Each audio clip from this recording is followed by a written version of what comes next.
Hi everybody, welcome to the South Australian Sports Show where we talk all about South Australian sports. Of course, we get across a few others as well. Hope you can stay with us for the next hour. As always, the great Barry Curtin joins me. Baz, how are you? Fantastic. Mate, a great weekend for footy here in South Very good Australia. weekend, Crow yeah. get up with the win, Power up with the win, so it's all pretty good. I want to ask you this though.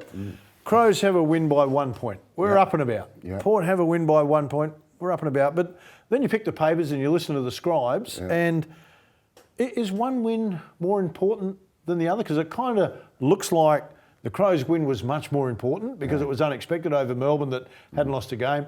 Port are playing Collingwood down the ladder, so they're expected to win. So big emphasis on the Crows' win, which is fantastic. Yep. Surely Port's win at this time of the year, I guess what I'm saying is, aren't both wins as valuable as the other? Of course they are. Yet once you load an expectation on a team, this is where I'm going with it, which Port are loaded up with, there's an expectation that they should play in the grand final, should even win a grand final, whereas the Crows are on a rebuild. So any win is seen as a really good win.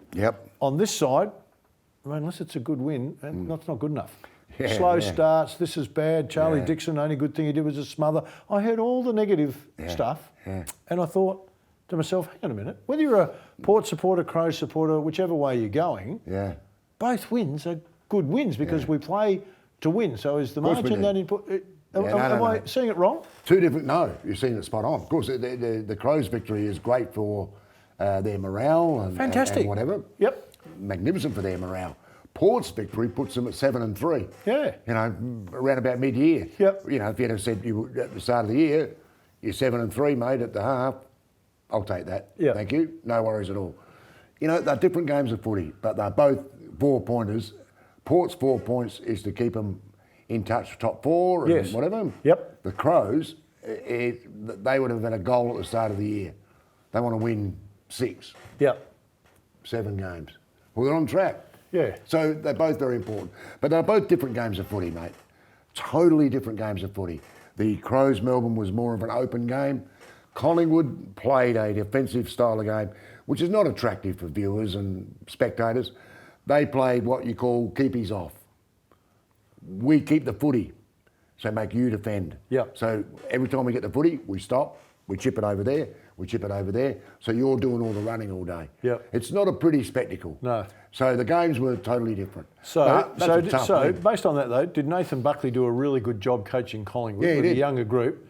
So in a way, we're disrespecting Collingwood for pushing a team as good as Port. I think that happens a little bit as well.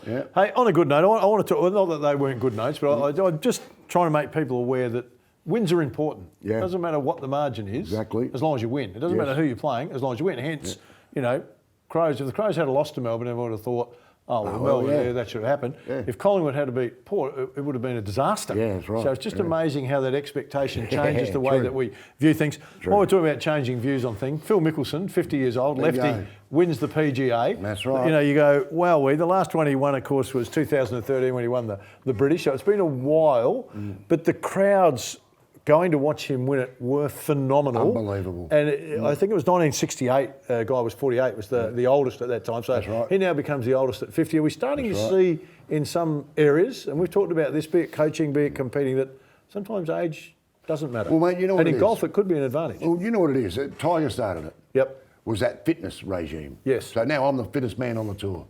And I'm going to hit the ball 50 metres past you every time. Because I'm fitter, I'm stronger.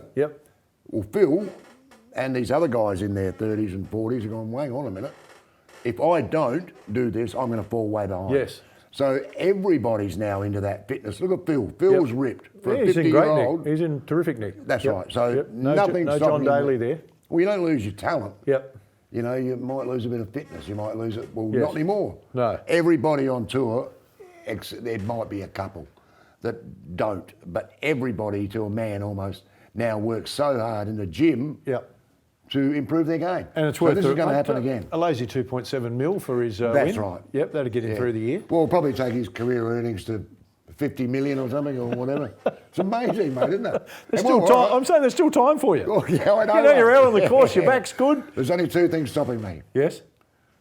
Guts and ability. That's the 2 things holding me back. And let's talk about guts and ability very quickly. Jack Miller. Yes, sir. 2 in a row. 2 in a row. 2 MotoGPs in a row. Nearly didn't have a ride. Nearly didn't have a ride until that first win. Let's back Jack. They were going to take him off the bike. Yep. Well, now he's had 2 in a row. Yeah, the Aussies know how to fight. And Don't he's worry a about gun. that. All right, we need to get over to Chelsea for the news. Chelsea, what have you got for us? Thanks, guys. Hi, I'm Chelsea, and I'll be bringing you a weekly wrap-up of local sport. Adelaide United is getting closer to a finals campaign following Sunday's narrow win against Melbourne Victory. It was a 1-0 victory thanks to Craig Goodwin, who scored his 7th season goal, making it United's 3rd win this season over Melbourne Victory. It wasn't all good news though, with striker Cassini Yengi forced to miss the match after injuring his hamstring in the warm-up. United are now sitting 3rd on the ladder and will verse Sydney FC tomorrow night. In the South Australians Women Hockey Premier League, Adelaide University has beaten the Grange Royals 4-2 at West Beach on Saturday. Kayla Penner and Abby Minton both scored exceptional goals for the Royals, but Adelaide Uni's attacking side was unfortunately too quick. Lauren Johnson, Desiree Likos, Freya Smith and Lucy Wood all scored goals for Adelaide Uni, who are sitting 5th on the ladder. Grange Royals will take on Port Adelaide next week, while Adelaide Uni will play Seacliff. In the SANFLW, Glenelg will play their first ever grand final following their 23-point win over Norwood in last Saturday's semi-final. It was an explosive 4th quarter with impressive goals from Mira Gervin, Caitlin Swanson and Jessica Sill, who all scored right before the final siren. Meanwhile, West Adelaide defeated the South Adelaide Panthers in a narrow 4-point win that sees them playing Norwood in tomorrow's preliminary final. Should be a great game of football. I'm really happy to see Glenelg in their first ever SANFLW Grand Final, that's for sure. Well, that's all I have time for. That wraps up my final sports report for the SA Sports Show. From next week onwards, you'll be joined by Jamie. It's been a pleasure giving you a weekly wrap-up of local sport for the past year. Stick around, there's plenty more to come after the break.